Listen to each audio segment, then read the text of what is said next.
Hello मेरे प्यारे बच्चों। आज हम सब पढ़ने वाले क्लास 12 का मैथ, जो चैप्टर का नाम है अवकलज के अनुप्रयोग। उसमें आज पहला क्वेश्चन हम लेके आए हैं, जो कि एग्जाम में कई बार रिपीट किया हुआ है। क्वेश्चन है वर्धमान का। जैसे क्वेश्चन कह रहा है कि दिखाइए कि फलन F x 7x² minus 3x greater than 0 पर एक वर्धमान फलन है। एक पहले समझ लीजिए आप, वर्धमान फलन के लिए सबसे पहले कोई भी अगर फंक्शन दिया हो, ठीक है, उस फंक्शन का हम पहले d y by d x निकालते हैं। अगर d y by d x अगर 0 से बड़ा आएगा तो हम कह सकते हैं कि ये जो फलन है वो वर्धमान है। अगर इससे कम आएगा यानी माइनस में आता है तो वर्धमान फलन नहीं होगा। ठीक है, आइए इसको हम शुरू करते हैं, ध्यान से देखेंगे इसको।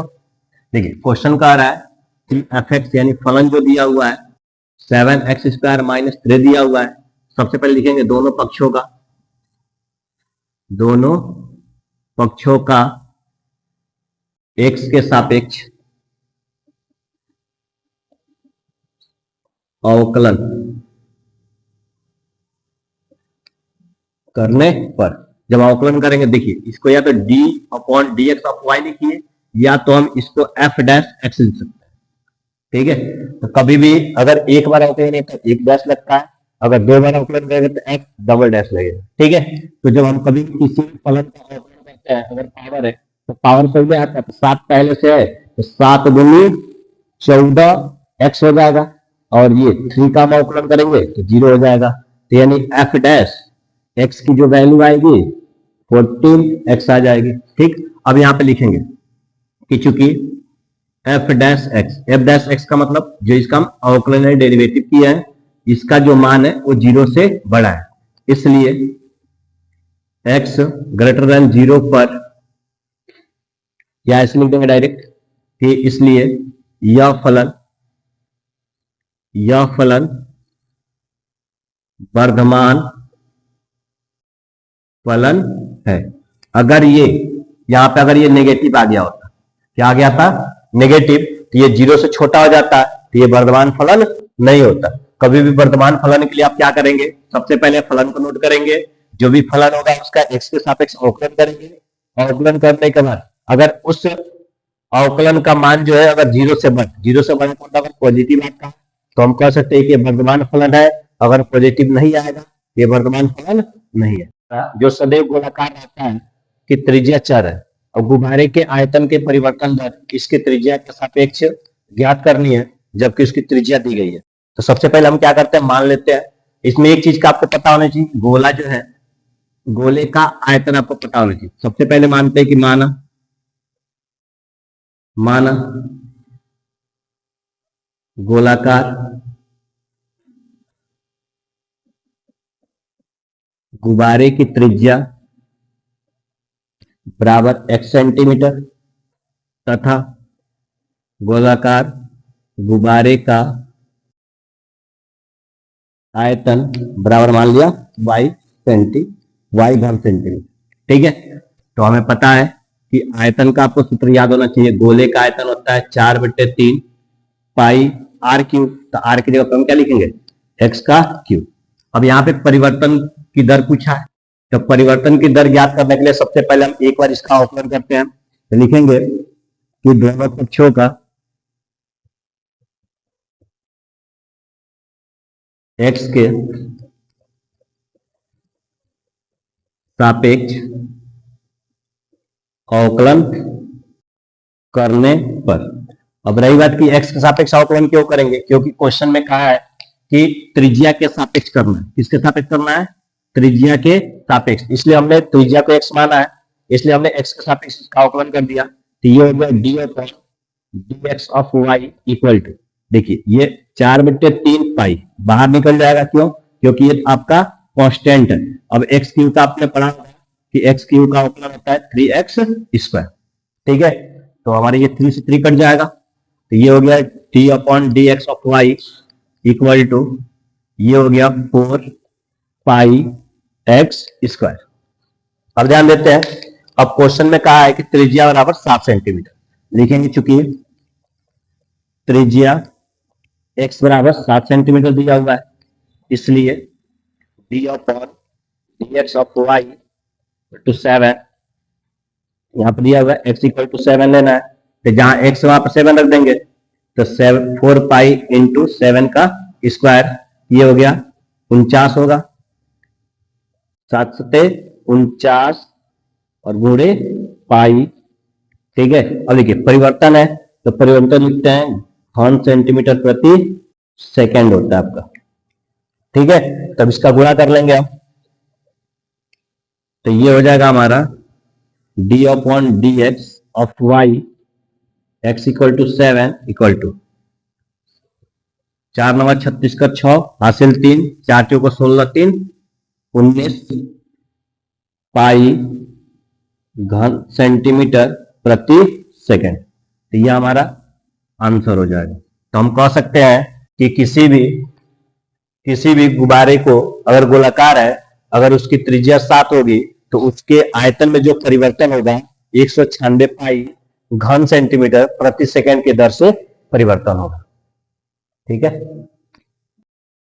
देखिए अगला क्वेश्चन कह रहा है एक घन का आयतन दिया हुआ है 9 घन सेंटीमीटर प्रति सेकंड की दर से बढ़ रही है। इसकी कोर की लंबाई 10 सेंटीमीटर, तो इसके पृष्ठ का क्षेत्रफल किस दर से बढ़ेगी। ध्यान से देखिएगा, अभी इसके पहले दूसरा क्वेश्चन हमने बताया था, उसमें एक गुब्बारा था, वो गोलेकार आकार का था, उसमें आयतन की दर किस दर से बढ़ रही है ये पूछा गया था। लेकिन इसमें क्या कह रहा है, एक घन है तो पहली बात की घन का आयतन पता होना चाहिए और उसका पृष्ठीय क्षेत्रफल पता होना चाहिए।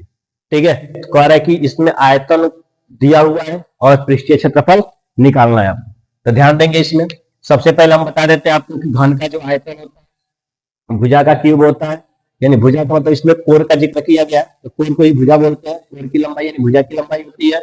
और इसमें एक और बात पूछा आपसे, क्षेत्रफल, पृष्ठ का क्षेत्रफल, तो पृष्ठीय क्षेत्रफल होता है 6a इंटू 6a स्क्वायर यानी भुजा का वर्ग, 6 गुना भुजा का वर्ग, तो ये हमें निकालना है। तो सबसे पहले मान के ही चलेंगे हम लोग, तो मानेंगे सबसे पहले कि माना कोर की लंबाई बराबर x सेंटीमीटर। ठीक है, उसके बाद मानेंगे घन का आयतन को हम v से दर्शा लेते हैं, v हो जाएगा, तो घन का पृष्ठ क्षेत्रफल को हम मान लेते हैं s। ठीक है, यहाँ पे दर की बात किया है यानी समय के सापेक्ष ही चलेंगे, तो आपको पता होना चाहिए कि आप सबसे पहले लिखेंगे क्योंकि यहां पे दिया है आयतन परिवर्तन की दर, आयतन परिवर्तन की दर कितने का दिया है 9 घन सेंटीमीटर प्रति सेकेंड। तो आयतन परिवर्तन की दर को हम बोलते हैं D upon d T of भी।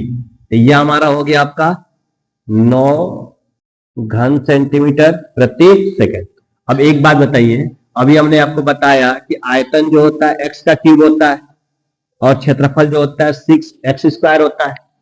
ठीक है, तो अब यहाँ पे देख रहे हैं आप v है, तो v की जगह आप कितना रखेंगे, x क्यूब रखेंगे, तो ये हमारा हो जाएगा v into D upon d T of x cube बराबर 9 हो गया। इसका अवकलन करेंगे, ठीक है, तो पावर पहले आता है, अब पावर में से एक कम होता है, फिर x का करेंगे तो dx अपॉन dt हो जाएगा, यानी 9 आएगा। देखिए ये जो अवकलन हुआ है t के सापेक्ष हुआ है, t के सापेक्ष, ये आप लोग याद रखेंगे कि यहाँ पे अवकलन बट्टे में t है, इसलिए t के सापेक्ष अवकलन किया गया है। जब कभी भी हम t के सापेक्ष अवकलन करेंगे तो पावर पहले आएगा, पावर में से एक कम होगा तो स्क्वायर होगा, फिर x का करेंगे तो d upon dt of x होगा। तो यहाँ से हम dx अपॉन dt निकाल देंगे, तो ये आपका बन जाएगा 9 3x स्क्वायर। ठीक है, इसको मान लेंगे इक्वेशन नंबर 1। यहां तक आप सबको कोई दिक्कत। अब हम ले चलते हैं क्षेत्रफल पे, अब लिखेंगे कि अब घन का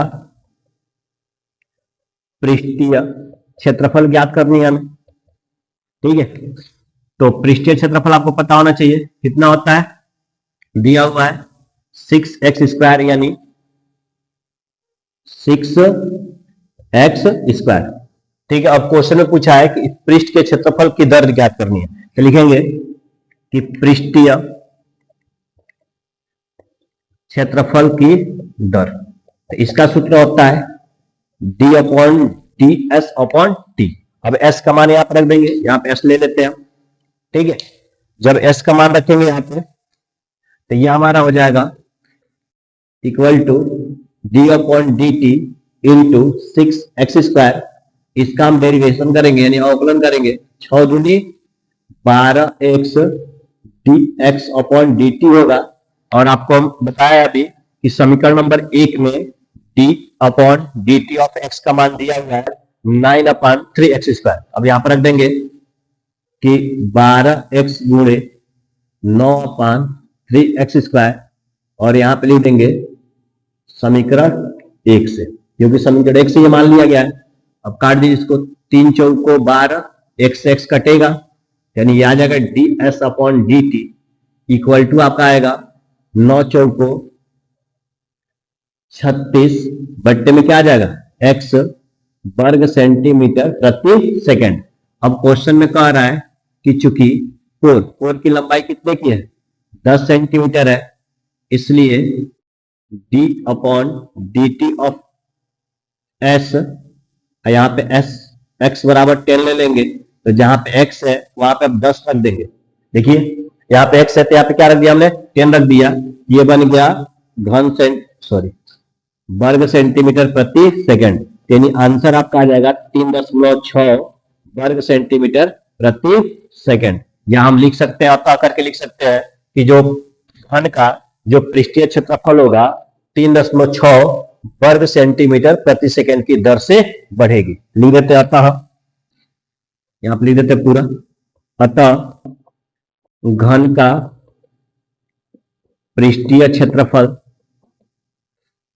3.6 वर्ग सेंटीमीटर प्रति सेकंड की दर से बढ़ेगी।